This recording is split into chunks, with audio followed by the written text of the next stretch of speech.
Okay, so our next speaker is Dr. Henning Tiemeier, who's he has a long title, so here, Professor of Social and Behavioral Sciences and the Sumner and Esther Feldberg Chair of Maternal and Child Health here at Harvard Chan. He also leads the Maternal and Child Center of Excellence here, as well as the T32 and reproductive epidemiology. And he's also a really good pickleball player, even though he's only been playing for now a couple months. He really, he's actually quite good. So you should challenge him to a game. So welcome, Henning.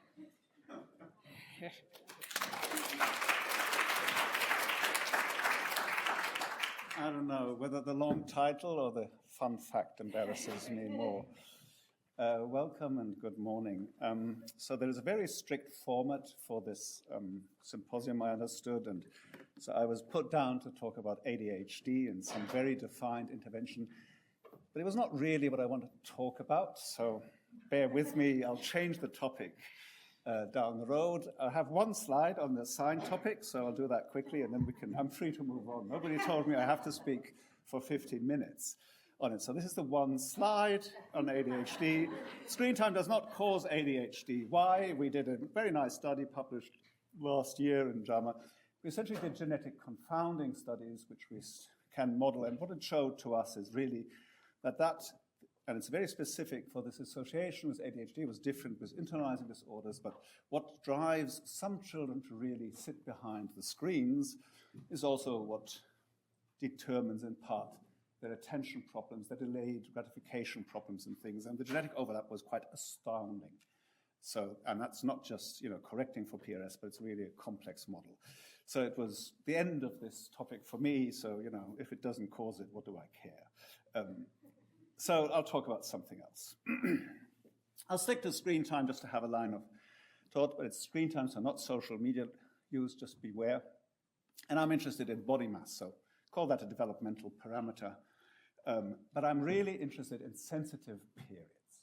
So this is about how do we understand and model sensitive periods. And I'm going to suggest, so that secretly in the maternal child health, where we're so interested in time and timing, we have an idea that we can better model sensitive periods. And I'm going to talk about data which we have to our availability, which is measured screen time repeatedly and child body mass index as observed. And don't forget, we use screen time a bit differently. Here we use it as something which measures many things, but among them, what it also measures sedentary behavior. And I'm quite sure that's quite a reasonable way of thinking that if a 2-year-old child has 3 hours of screen time, it's probably not running around, although you can prove me wrong talking about your child. And what we think is there is a gap between the sensitive period research, which is very popular in my field, and causal inference. And it's all about time and timing in life course epidemiology. So just very briefly, a background, critical periods and sensitive periods. But sensitive periods is something has a stronger impact on a particular outcome. That's a sort of very broad definition. It's evolved over the years. And there's a sort of interesting statement that later exposures also matter. And they may modify these effects. And that's really not where I struggle. I think that's a very good definition. But what does it mean for our understanding? It's not about, critical periods like eyesight development, which have a lifelong, very defined impact. And then I had this data. I just want to tell you that it was published. It was published by the Gusto cohort, which is in Singapore, just because it was so nice data. And they had published about, certainly in boys, there was a sensitive periods to screen time. If you look at obesity outcomes, sort of some years later, and they said that's where it matters, that children should really not do it, but move around. So when we got the full data, which is not so published, we had it sort of played around and did 56 linear regressions. And this is more to show you about the data, just so bear with me that you understand the data structure. So screen time was measured from 12 months onwards to 10 years every year, very nicely.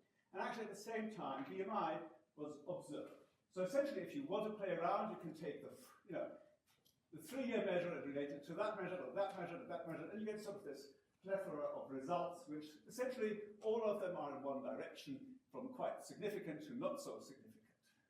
That's what you see. And what is the overall picture? Is there an association? How do we say, is there a sensitive period?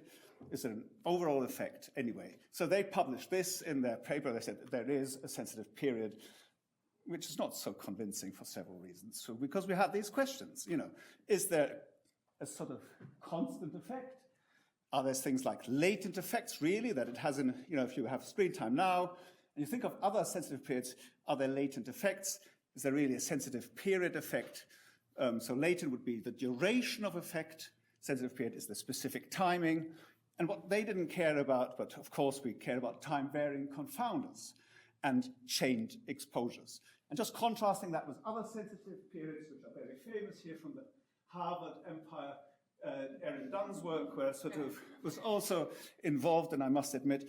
And it was very interesting because she looked at abuse, but she always used one outcome time point only. So different time points of abuse, but always related to this one outcome measure, which means, for example, that if something has a latent effect, you might not catch it because you're measuring too early. So how can you ever, we thought, define sensitive periods if you just have one outcome time? Why is that all these things a problem? Let me give you a few challenges if you think about sensitive periods. In this setting, that was more an example.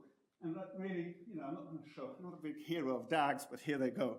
You can think of chained exposures. Are they relevant? Well, in our example, you would argue, once you've started with your, whatever, if you're 2, you might start with Teletubbies, or they move on to do other things, but it sort of catches on, and one exposure does the other.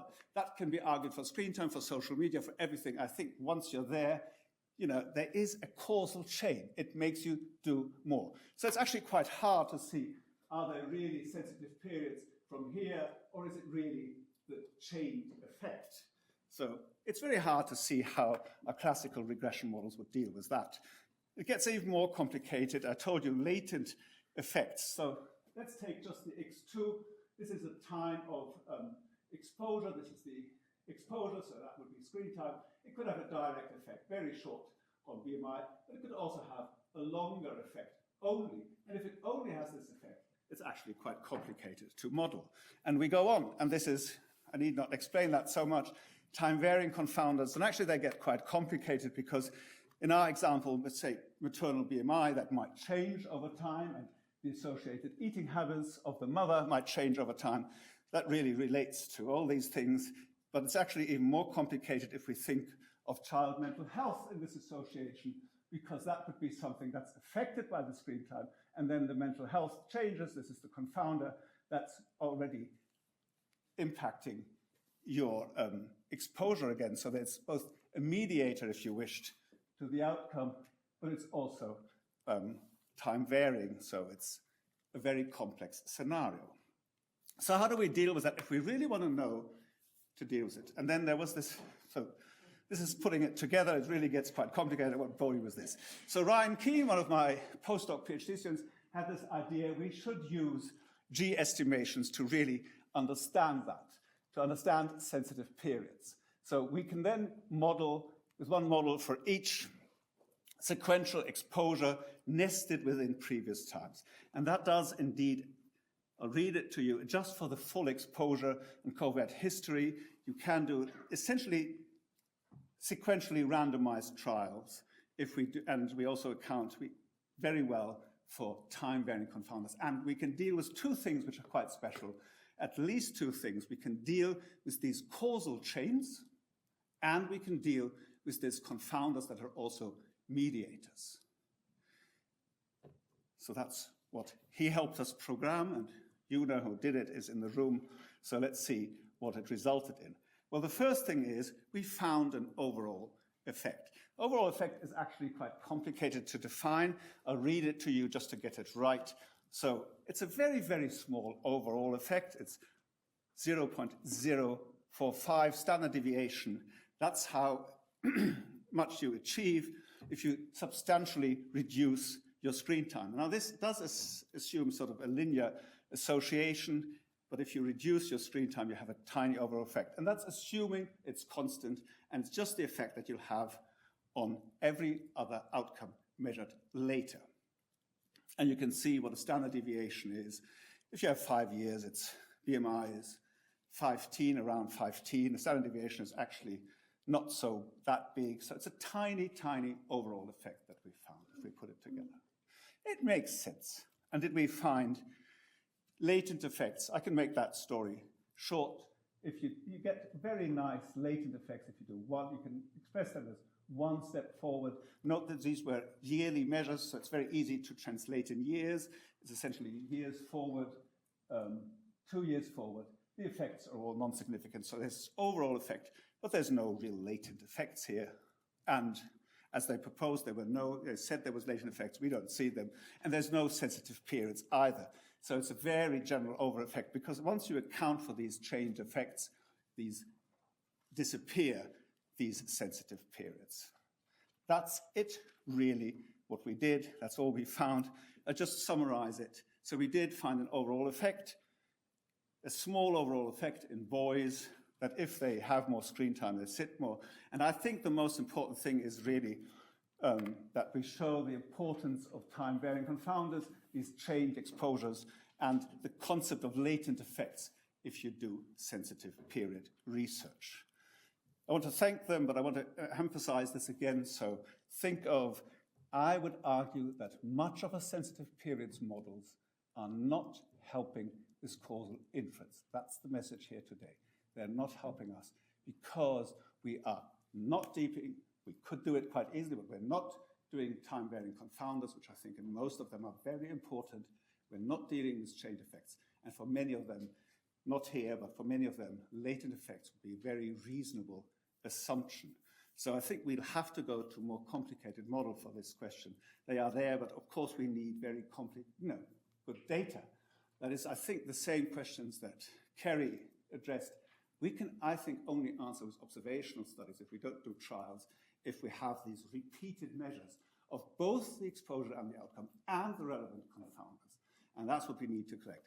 But remember, the challenge there, it's much harder because is the exposure, the screen, social media, in your case, screen time is much easier, but social media will change in its meaning over time, which, presents to me a very hard challenge. So I think it's easier for screen time or anything that's sort of consistent in what you measure over time. So future directions, what I'm interested in, or we are interested in, I want to thank both of them, as Yuna and Ryan here, for running these models, is to take it up, for example, this bullying and mental health, where we have the same issue. Does bullying have the same effect on mental health? But it's also changed. Once you are peer victimizations, you get into this cycle of future victimizations. So that's another example of changed exposures. That's it. I hope I stuck to my 40 minutes. No, yeah.